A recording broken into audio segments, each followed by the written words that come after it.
All right, welcome to the Sweet Talk. Today is Saturday, April 18th, 2020. I am your host, Kim Matina, and I am a technology teacher as well as a Google certified trainer, a Gold product expert for the Google for Education team, and a Google certified educator. And today I have on my show Miss Alice Keeler, who really doesn't need an introduction. She is well known on the Twitter universe. She is an author, an innovator. She is, she's just she is like all over the place. So I'm so happy to have Alice on today. Thank you for being on. Thanks for having me, Kim. We are so excited because today we finally got our book, Stepping Up to Google Classroom. It actually took Alice and I 2 years to write this book.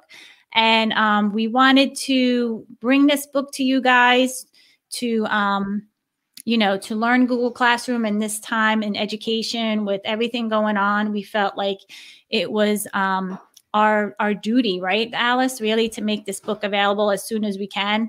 And thankfully for Dave Burgess Consultant that he was able to get the book published a lot sooner than scheduled originally. So we're very thankful for that.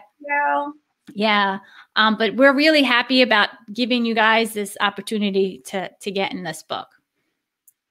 Yeah, we're super excited. So this is 50 Steps for Beginners. So if you're already a Google Classroom user, this resource is really just helping to intend those of you who are new to Google Classroom. So we have other resources and books for those of you who are already users, but as with any of my things, I think we always have a little bit of surprises just for even people who think that they're already advanced users. So we have lots of like bonus tips in the book that we hope are really useful to anyone.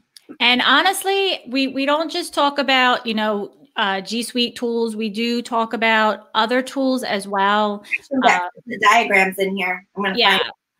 So, we do mention Screencastify a lot of times because Screencastify is a great Chrome extension that will allow you to create videos for your students and tutorials. And we feel like, that was just another a tool that can enhance your Google Classroom experience. And I know, Alice, you did create some type of Screencastify class.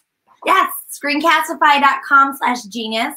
So start with screencastify.com/master, which is with Matt Miller. So that just helps you to get to know how to use Screencastify. What is Screencastify? It lets you make videos with your webcam and they automatically save to Google Drive. And the magic sauce on that is if you've got it in Drive, it's so easy to put into Classroom. So we love tools that integrate really nicely with Classroom, but your goal, like with anything, is get it in Drive. And Screencastify just does that for you automatically. And so then alicekeeler.com/genius is how to take it to the next level to really integrate it with Google tools. So we do mention some of that, and I found it. It is step number 37, try Quizlet diagrams. So there's so many great products like Quizlet and Quizzes that have what's called a shared classroom button. And so you're able to click this button and it pops up and says, what class do you want to assign this to? And it really quickly and easily lets you link your Google Classroom to so many products. Yeah, and a lot of nice, a lot of great apps have that integration now, the API, where you can share it right to Google Classroom, and it just makes it so much easier. And this book, put you on the spot, Kim. What's that?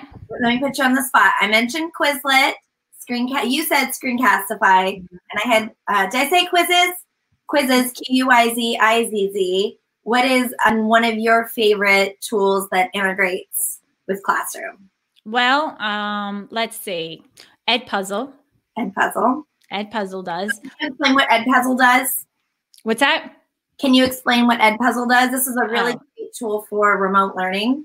So Edpuzzle is a tool that you can take videos and you can insert questions into your videos, or videos that are in the Edpuzzle library. And it actually makes the students watch the videos. They can't skip through the questions. They have to watch the video, answer the question, and then move on throughout to the next question in the video. And what's nice about it is that you can create an assignment, an Edpuzzle assignment, and share it to Google Classroom. Plus, you can actually import your Google Classroom class into Edpuzzle, which is awesome. So Edpuzzle is a great app. Sorry. No, I know we both like to. There's a lot of tools that let you do that, like GoFormative. So you go well, it's formative, but you go to goformative.com and you can import your Google Classroom roster. So those days of copying and pasting your roster are gone when you are a Google Classroom user. What other tools do you like, Kim? Oh, well, I tell you, I love Jamboard. You guys know I love Jamboard.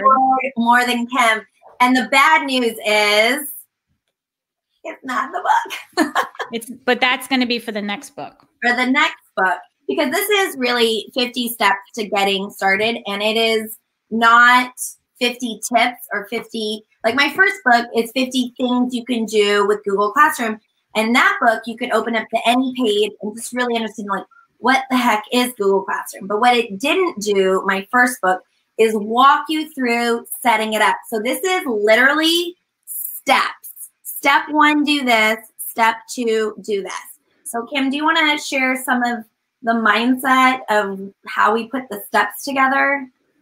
Yeah, so basically we kind of took the basic user that never was exposed to Google Classroom, and we try to walk them through on the things that they needed to do to create their class. So you need to select that you're a teacher so that you can create a class. Pause on that for a second. What's that?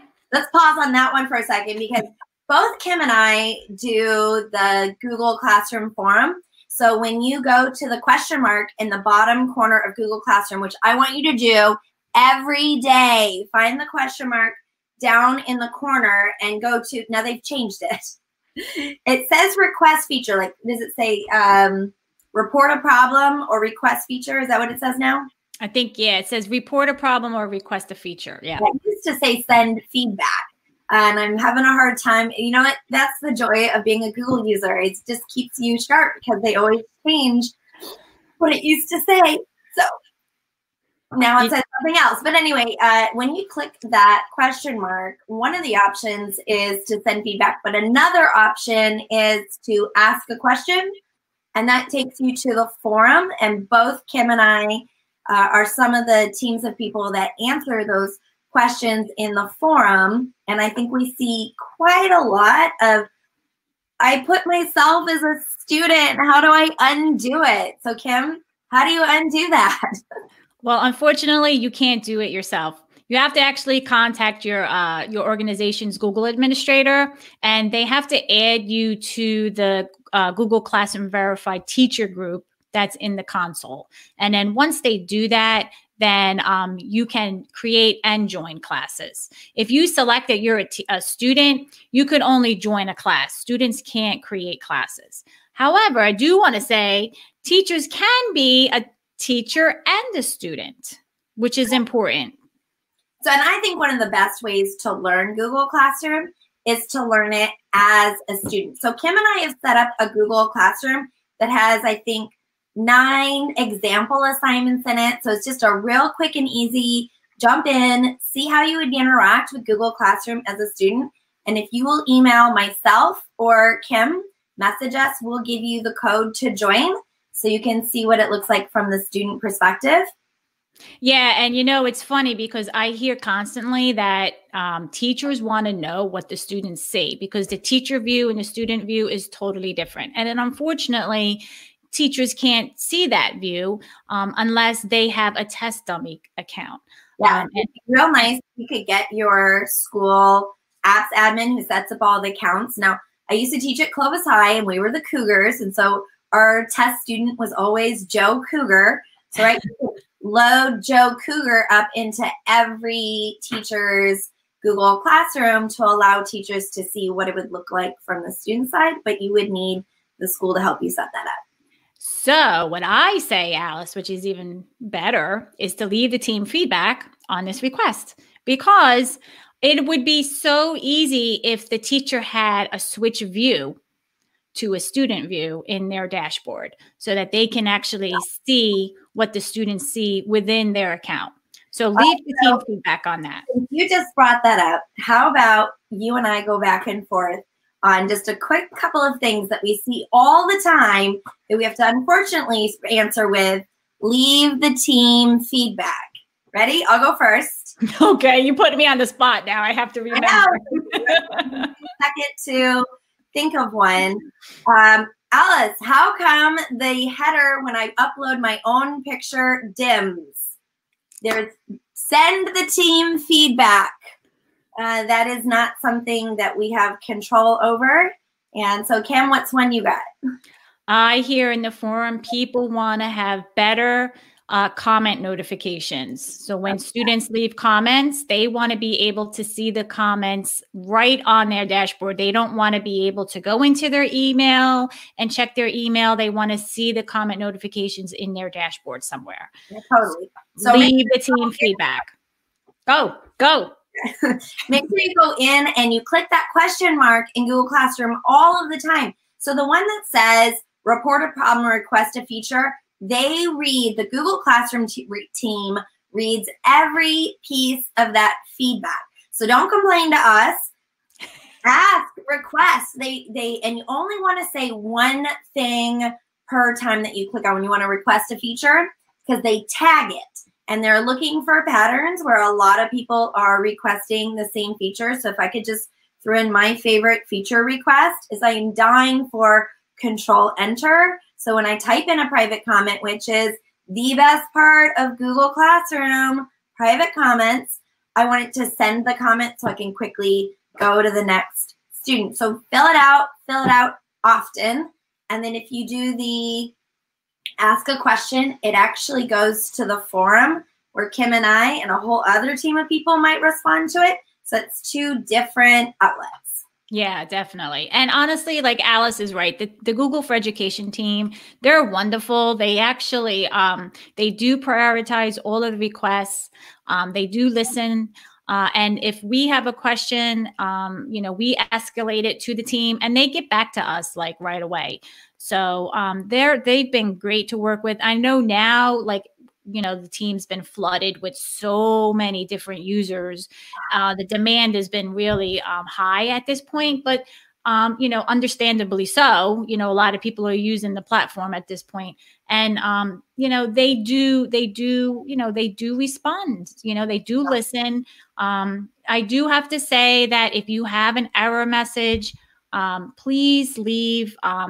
Attach your screenshot of your error message in the forum post so that someone can help you in there.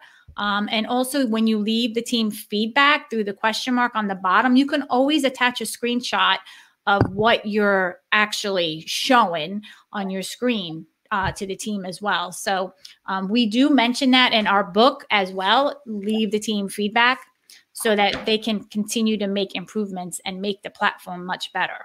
And they do, and they listen. So you should definitely do that. And that's why it took us so long to write this book, because honestly, this book, we started writing this book, 2 years ago, Alice? Yes. And changes and changes and changes, right? We couldn't keep up with it. Yeah, when we first started it, we then were in a meeting where they told us some secret things that were coming up. And we're like, well, those sound great. When exactly are those coming? Because right now we can't actually work on this until those are implemented. So I think we were put on hold for nearly a year, which, by the way, please don't ask us what's coming out. Mostly we don't even know. But we are under NDA, and sometimes as part of the team that answers questions in the forums, they'll give us a heads up. But I'm not allowed to tell you. So even if I did know, I couldn't tell you.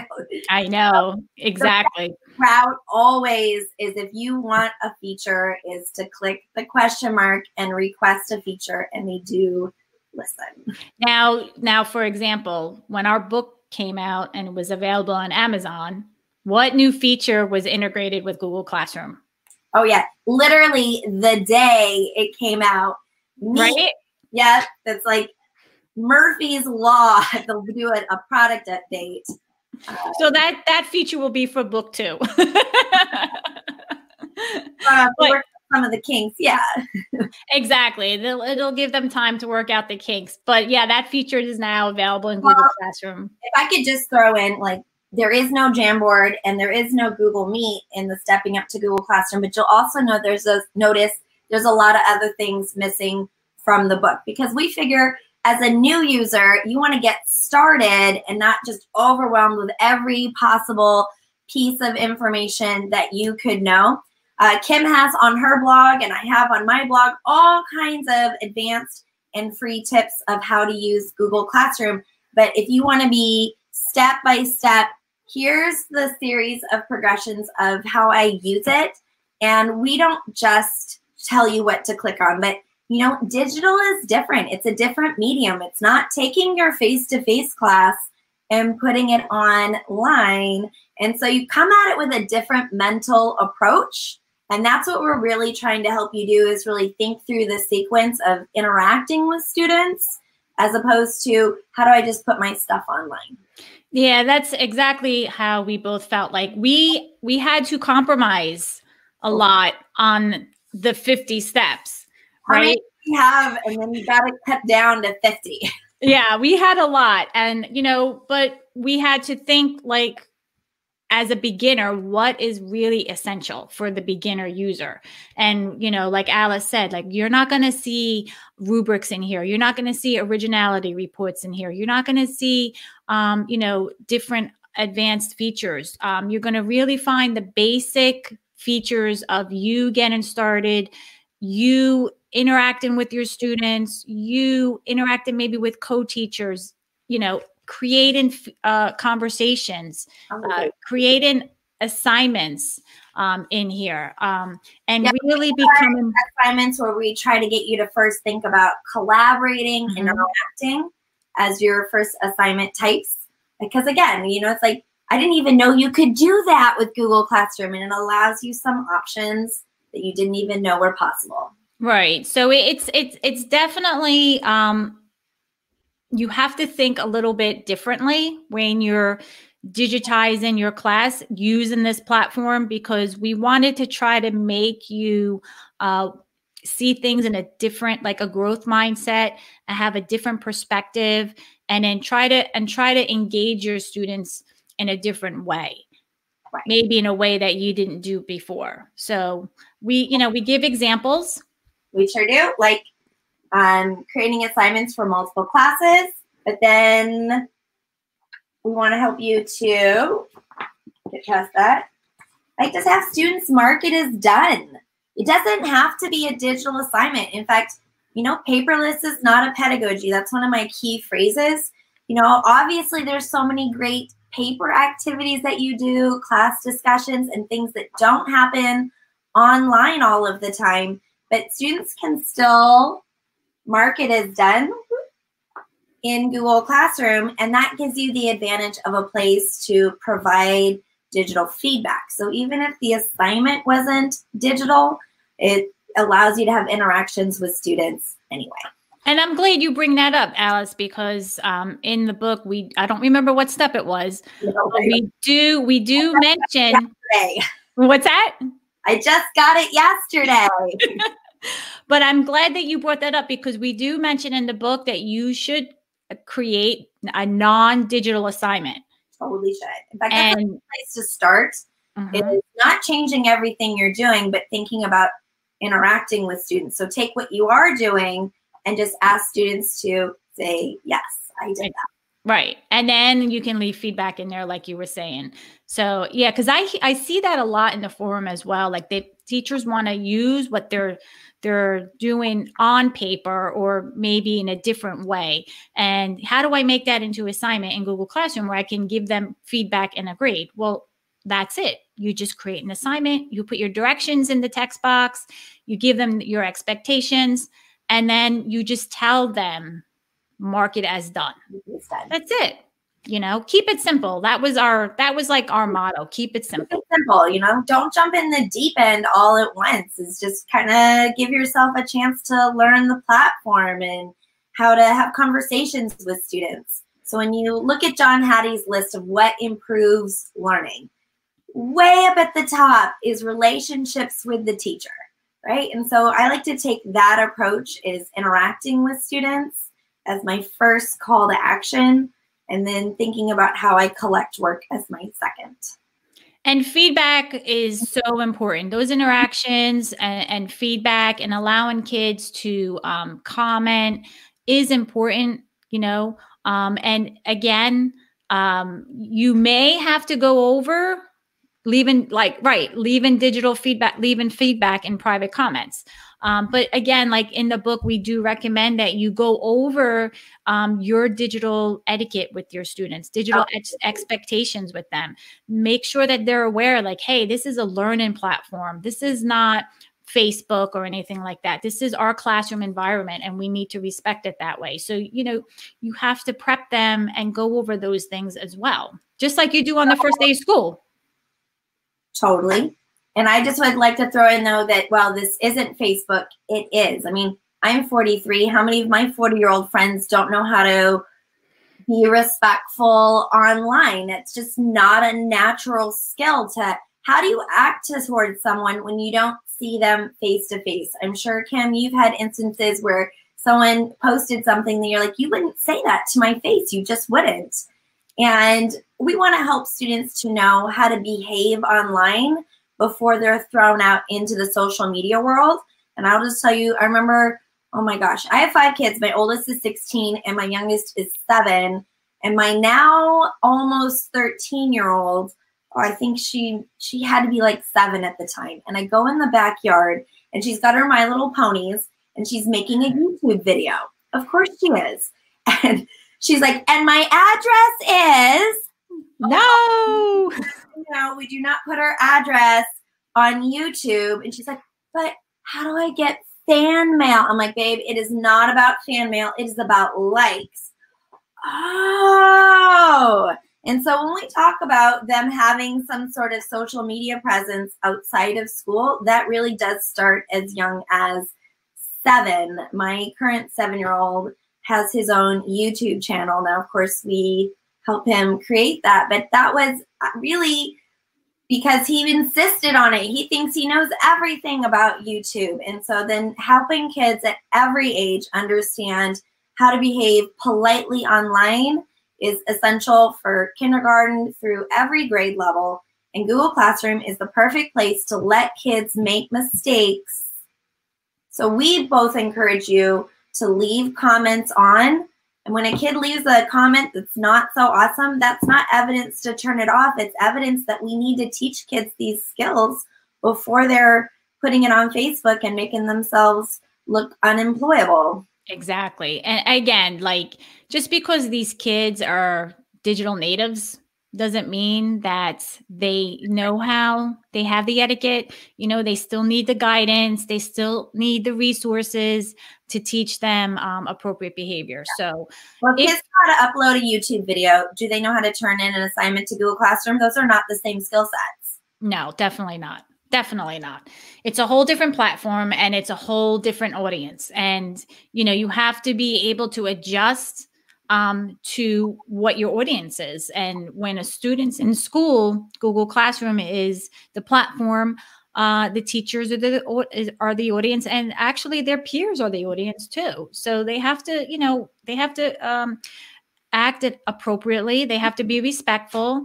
And, you know, hopefully those are the skills that they would be acquiring and grow with so that they can be good digital citizens. Digital citizens. So I just want to throw out the offer again to anyone who is watching this show, The Sweet Talk, is that Kim and I have put together a Google Classroom with a few very short example assignments so you can see what Google Classroom looks like from the student perspective And that's really going to be one of the best things you do is use Google Classroom as a student. So go ahead and reach out to myself or Kim, and we can give you the join code.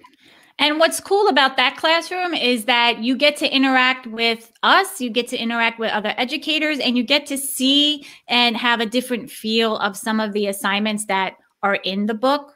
You actually get to like hands-on experience with them. So it's feedback. Yeah. So we provide, feedback to you through the private comments as well as on the stream page. But again, it's just another way for you to learn the student perspective, because I really think that it's important for teachers to be able to have an understanding of the student perspective. Right. And it's a good place to ask us a question, because we do respond and interact on that sample Google Classroom. You can also ask questions there. Other places to ask us questions is we are both on Twitter. So I'm at Alice Keeler. And I am at the Tech Lady. Don't you have underscores in there? Underscores in there. It's just so long to say the underscore tech underscore lady, but that's the actual, handle. Okay, so if you go to Twitter, if you look up at the underscore tech underscore lady, you'll find me there. And Alice has a great website. Why don't you talk about your website and your blog? My blog is pretty much a love letter to Google. So if you go to alicekeeler.com, I have great tech tips for how to use G Suite and Google Classroom and other tools. And I even have some Microsoft stuff on there, and, celebrate Techversity. But, it's not the tools that matter. It's how you use them to interact with students. And so that's really my primary focus is how can we have a more student-centered classroom where we empower students to love learning. And so just about anything you want to do except write on a PDF, I've got that on my site. And you know what, Alice, honestly, I know it's unfortunate time of events now with what we're going through with the pandemic, but it's going to make things, it's going to make teachers more comfortable with using technology. Teachers will be able to use Google Classroom with more confidence and be able to interact with their students in a different way. Their classrooms, when they come back in September, they're going to be totally different than what they were used to before the pandemic, right? So, if you're just starting out using Google Classroom, this book will definitely help you even in September when you need additional or even more ways of using it. This is a great resource to even get you started again in September as well. So we throw into that mix that now parents are going to have some level of familiarity with it as well. So as we talk about silver linings, that when we go back, that parents also are now used to having some level of digital interaction, which will be really helpful because, of course, that's not how they did it. Exactly. And that's good. That's a good point, because I see a lot of parents, even, now that parents are helping their kids with Google Classroom in their work, they're actually leaving questions in the forum as well. Yeah. And they don't quite understand the difference between they think that when they join, that they're actually joining that Google Classroom, and they really don't have access to that classroom. They're really about parent access for a second. That's kind of what I was leading. Parents do not have access to the Google Classroom. No. Technically, they don't. Yeah. Technically, they don't. Technically, they need to be invited to the Google Classroom to accept summaries. Daily and weekly summaries. I would say that. So Guardian Summaries is an email that is auto-generated from Google Classroom to the Guardians if the emails are put into the system and the Google Classroom, and it is only based on due dates. So if you have stuff in there that doesn't have a due date, those don't even show up on the Guardian Summaries, and they have to be enabled in the admin panel in the first place. So there's a good chance that as a teacher, you go to the settings in Google Classroom and I'm going to turn on these Guardian Summaries, and it's not even an option. It's not there. And the reason for that is because it does have to be enabled for teachers by the admin, and the teacher has to turn it on. So from a parent perspective, you may or may not get guardian summaries, and then the teacher has to actually put the guardian or parent email in manually, unless they use little SIS, the school, which they should. Which you never know. I mean, I don't know what they're doing, but yeah, I mean, so you have to contact your Google administrator, let him turn it on, enable it, and then you can invite your parents to accept. They have to accept.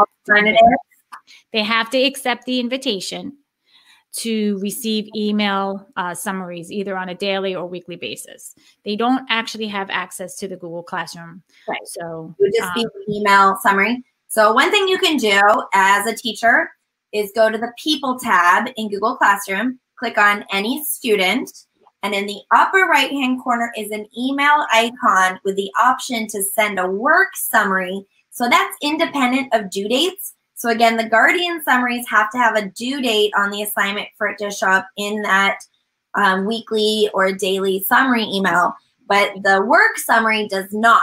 So I know it feels maybe a little tedious to go through and create one of these for every student, but I actually find it really rewarding because it's just a good idea sometimes to look at every kid and how they're doing. And then, so like, okay, so I'm reflecting, they're doing well, they need some help. I can see the whole list of all their assignments. So again, I go to the People tab and I click on their name and it opens up the individual student view of list of their work. And I click the email icon in the upper right-hand corner, and I can send the email to the student, to the guardian, or both. And I checkbox the work summary, which is just a screenshot of that page, but it allows me to write a personal note. So I could be like, I'm really concerned, or they're doing really well.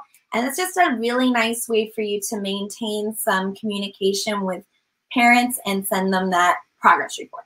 Yeah, I'm glad that you mentioned that, Alice, because I think it's important at this time to be able to send this type of information to the parents, or even maybe to your team, your teacher team, or your teacher leader, or your administrator, or whoever in the school that's looking for progress on the students' work. So yeah, I'm glad you brought that up. That particular system only works with the student and guardian. It has a drop down. You can't enter in an email address. Okay. And again, like at my domain in schools, students do not have email enabled. So you have to make sure that, these settings are enabled in your domain in order to send this type of information to the students as well. So I'll give my hack on that if that's okay. Yeah. So since your students don't have email and you can't push them the summary, it doesn't actually matter, because at the top of the classwork page, it says view your work, and it takes them exactly to that page, and not a screenshot of that page, but the actual page, so they can click on any assignment stripe and see feedback and work that they need to do right in there. But the problem is, kids don't always click on it. So my hack is I create an assignment for them to click on the view your work and tell me, reflect on, like, how are you doing in the class? Well, every assignment, when you create an assignment in Google Classroom, it creates automatically, and you can't turn it off, a private comment, which is my favorite part. And so that allows the student to, I have them just reflect right in the private comments, like, tell me how you're doing. What assignments are you missing? And what's your plan to get them done? And then I can actually reply back. And so the students, even if they don't have email, can see their full work summary and still interact with me through private comments. Yeah, that's a great suggestion, and then you can actually do that at the end of, or, beginning, middle, and end, like a progress, check in progress, throughout a lesson or a topic or a unit or whatnot. You don't have to do it all at the end. So that's a great way. And it's all private. So the students, they're not going to feel intimidated to ask you a question in there, because it's just between you and the student. It's attached to that assignment. So it doesn't get posted out there where all the other students can see it. So, because I see that a lot too, Alice, a lot of people post that as well in the forum. Oh yeah, yeah. So well, I'll just throw in there based on that is one of my other favorite things to do in classroom is I go to the classwork page and I click on create and I create question. And questions are such a great way to poll the class, an exit ticket, just to take a temperature check, to do attendance. All of these things are really good for that. But when it's two modes, the default mode is short answer, and I can switch it to multiple choice. So in short answer mode, now, again, if you want to join our sample Google Classroom so you can see what this looks like, it'll be super helpful for you. There are 3 places for kids to type. So when they open the question, there's the upper right is where they're supposed to answer the question. And that's fairly consistent in Google Classroom is this upper right, your work bubble. And Kim and I had like a whole debate on what to call that in the book. We'll get into that in a second, right? So normally on a regular assignment, they go to the upper right and that's where they find their work and submit their work. So when the assignment is a question, they go to the upper right to answer it. But in the bottom right is that private comments.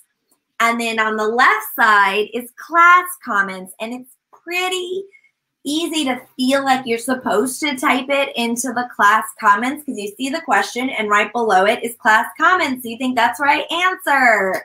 So my pro tip is the first 10 times you use ask a question, don't ask personal questions. That's something that if a kid messes it up and puts their answer in the class comments on accident, they're not embarrassed. Right. That's a good idea. You know, it's funny because every time, the first couple of times you post ask a question, there will be at least one student that puts it in class comments. Yeah, because when you ask a question, you can actually have students reply to each other. You can, and that is the default, and I encourage you to leave that on. So I like to say that ask a question is designed for peer interaction, more conversation maybe, and that if I want to just get information from students, I actually prefer to do it as a regular assignment and not ask a question and have them answer in the private comments because it's a lot easier for me to reply back if I'm like, I need some clarification on this. It actually works better in the private comments, but a private comment is an assignment. Private. It's it's private. So if you're looking for any sort of peer feedback, obviously private comments wouldn't allow for that. So you can toggle off peer comments or that peers can see the replies when you ask a question. And sometimes I want to do that. I'm like, it's the end of the semester. I'm like, what grade do you feel you've earned? And so then I might do a multiple choice poll, and that is not for everybody to see. But I think for the most part, I like to leave students can see the default on. Yeah, I agree. I think it's important sometimes. It depends on, like you said, the question, but I think that simple, basic tip that you just said there, don't ask personal questions. If you're not used to posting a question, that's definitely great advice because I could see kids posting their answers in the class comment just because, like you said, the flow of the screen, you want to read the question and then you want to go to the right to answer it. But really that answer in that your work bubble is answering the question, you know. And it's funny that you say that because I had one of my friends, Paula, I'll say Paula, she teaches 2nd grade and she never used Google Classroom before. So I actually was helping her over the phone and getting her acquainted with the platform. And she was worried about how the students would, now she teaches special education. So she was worried about how the students would get to the question and, you know, where to respond, you know, where do they type the question to answer in? So I told her to create a video using Screencastify, record your own direction so that the kids can see and hear you and they can listen at their own pace. Yep. And then they will listen and they will know where to reply. And she asked me, she goes, can I just put 4 questions in that one area? And I'm like, yeah, you can if you wanted to. So that's what she was doing. And then when the kids responded, they would just respond like, this bullet number 1 was for the question number 1. Answer number 2 was for question number 2. And you know what? It worked for her. It works. It works. So like for her, that's a big success. Like for her, it was great because she got her kids on the platform and she interacted with them. She explored something totally new that wasn't familiar with her, and she made it her own. And that's totally fine. She's in her own comfort zone. Well, so, I don't even think that's a comfort zone. I think it's a great idea. I think some things, it's just not real obvious that you can basically hack the platform. You feel like you're supposed to give the kids a Google Doc to write on, but I'm going to tell you what, I'd rather hit myself in the head with a brick than open up 30 Google Docs, let alone as a high school teacher, 150 of them. Exactly. Hey, you want to answer 4 questions? Just answer them in the private comments. You don't have to have a document. It's so much faster to just see their answer. If it's not an essay, a lot of times it's appropriate for them to just put it into private comments or in the ask, when you ask a question, that they put it there and you're able to see and reply to it so much faster, and then you're in a better mood. Yeah. I have pulled up from the book, the Your Work Bubble. See, it says your work. You need to debate with us all over Twitter about it, but it's already in print. So you could see who won that battle, right? I have to say, I wanted to say your work section or your work area, but I was outruled. So it's your work bubble. Have strong opinions. No, really? Bubble, look at it. So you'll see in this upper right, this is what the student screen looks like. So you see, if I can get it all in here, is the directions. And if this was a question, it would say the question where the title is. And so down here is the class comments. Down here is the class comments. So you can see how it seems natural to come down here to answer. Whereas your work, it's like a Yep, you're right there. You're good. The your work bubble is where they consistently turn in work. But if this was the ask a question, they would answer up here. So private comments down here, class comments down here, and the your work bubble, the question bubble. The bubble is in the bubble up at the top right. Exactly. So it's it's an adjustment because our eye kind of just goes that way. But, once you tell your kids, hey, this is where you have to answer, they do it and then they're fine. Yeah. We have to remember, we're the ones that have to get out of our bubble sometimes, right? Pop the bubble. I remind myself that I am old and lame and as cool as I think I am. I'm just not 14 cool, and thank goodness. So I sometimes think that what I've got makes complete sense. And don't you understand what I'm saying? No, it only makes sense to me, and it's only cool to me. I had one of my student teachers, I teach at the local university in the teacher credential program, and they're like, Keeler, I did this Facebook activity with the kids and they didn't like it. And I'm like, I commend you for thinking that you're cool with your Facebook activity, but actually Facebook is for moms. So, it's like kids are almost horrified that you're using Facebook. But keep trying. And then you see oh, well, they're actually using TikTok and some other things. So I think if you go to Matt Miller's website, ditchthattextbook.com, he has some great templates for using Google Slides like Instagram and TikTok and ways that you can help connect with kids on things that just didn't exist when I was in school and I just don't get them. So. Yeah, he actually does have a lot of templates there that you can have the kids create different profiles of people or even, maybe a character in a book or whatnot. It's actually fun, Yeah, it is fun. And so it's ditchthattextbook.com. Check out Matt Miller, and his screencastify.com/master is his video certification. Get a little more Matt Miller. Yeah. We'll give him a shout out on Twitter too. I don't know, Alice. What else do you want to say about our book? Anything else? No. Anything else you want to say?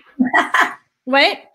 I made a joke. I said you should buy it. It is available on Kindle if you want to get it immediately. And normally it's 2 days shipping, but I tried to order something today else, and then was going to take literally a whole month. So I don't know. But we would love to help get you into our sample Google Classroom and get you rolling. And we would love to give you some feedback and answer some of your questions. So join some of the Facebook groups on Facebook. Wow, that was super. Well, that was obvious. Well, yeah. What's your Facebook group now called? I have a Teacher Tech Facebook group, but then also I'm just a member of like a whole bunch of Facebook groups. So if you mention me in a lot of teacher groups, I would probably see your question and be able to jump in. Yeah, so all day long. Yeah, I mean, there's plenty of Facebook groups out there. I mean, the Sweet Talk has a Facebook group. There's Google Classroom Facebook group. How do they find the Sweet Talk Facebook group? Do they just type in the Sweet Talk and search it at the top? They do. They just search it. The best resource here. It's called the Sweet Talk because it's the suite, Google's suite of tools. So if you want to know all about G Suite, which Google Classroom is part of G Suite, you should definitely join Kim's. I hope this is the same point. I don't know, whichever way it points. Join Kim's group, the Sweet Talk. Thanks, Alice. Yeah. There's, we try to help people on social too. So you can reach out to us. I'm a member of that group. Yeah. And Alice has a group as well on Facebook that I recently joined, that she just recently created, and it's been a bundle of knowledge so far. So I know she's got a lot of great information on her websites and blog and through her YouTube channel as well. And she's wrote, numerous books before. So, this isn't her first rodeo. And I want to say thank you, Alice, for taking me on this rodeo ride. Your first rodeo by Kim Mattina. So, I am so thankful. I say it all the time. I wrote a book with her. So, I just can't believe it. It's been so great. It's been a wonderful experience. I tell people all the time how thankful I am. And I'm so glad that we went on this adventure together, and more to come. More to come. Yeah. You had to cut out a whole bunch of things. So Kim's like, we're just putting it in the next book. So you can expect Jamboard in the next book. So Kim, before we end, can you tell people what Jamboard is? Really, it's going to take me like forever, but I will tell them Jamboard is the best whiteboard app out there. It is part of the G Suite bundle. So again, it's included. Enabled. It's not defaulted on. No, it has to be enabled in your G Suite domain. But if you have a personal Google account, you already have it. It lives in Drive. So you have to access it in Drive. So you go to drive.google.com and then you click on the More New. And then you go to More, and Jamboard is listed in there, or you can just go to jamboard.google.com. I did. I put jamboard.google.com. It shows me all my jams. Mm-hmm. We might as well just say Google Doc, because it works just like any Google Doc, Google Slides, Google Sheets. It's the best. All of those documents, but then they're also I can find them in Drive by searching. And the best thing is, it integrates with Google Classroom. Woohoo! I mean, it is a file just like a Google Doc, like a Google Slides, like a Google Sheets. And in the exact same way that you would add a Google Doc, make a copy for each student, you can get a Jam and make a copy for each student. So if I can give my tip, Kim. Go ahead. When you add from Google Drive, so you have an assignment open, it has the add button, you say add Google Drive, and then there's a little tiny triangle to drop down for file types. Google Forms is strangely missing off of that list, and so is Jamboard. So easy fix is skip the little triangle to drop down, and you, in the box, you go TYPE:jam. And then and push enter, and it pulls up all your jams. Or you do TYPE:form, and not forms plural, forms singular, and it's going to bring up all your Google Forms. So where you think like, hey, when I do this drop down, there's no Jamboard and there's no Google Forms. There is. Just gotta like know the secret. Ah, I didn't know that. I have to check that out. Yeah. I have to check that out. Recently, the jam or the form recently, it shows right up there under recent. But if it's not recent, type :jam and type :form. And then it'll just, it'll filter out your files. Exactly. Cool. I know you're going to get this out.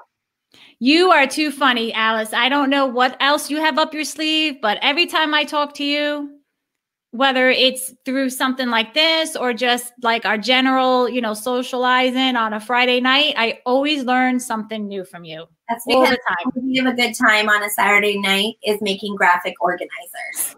So I something new. So thanks for having me on your show, Kim. Thanks, Alice. I appreciate you being on. Me. Check it out on Amazon, guys. See you later. Thanks for tuning in. Until next time, have a great evening.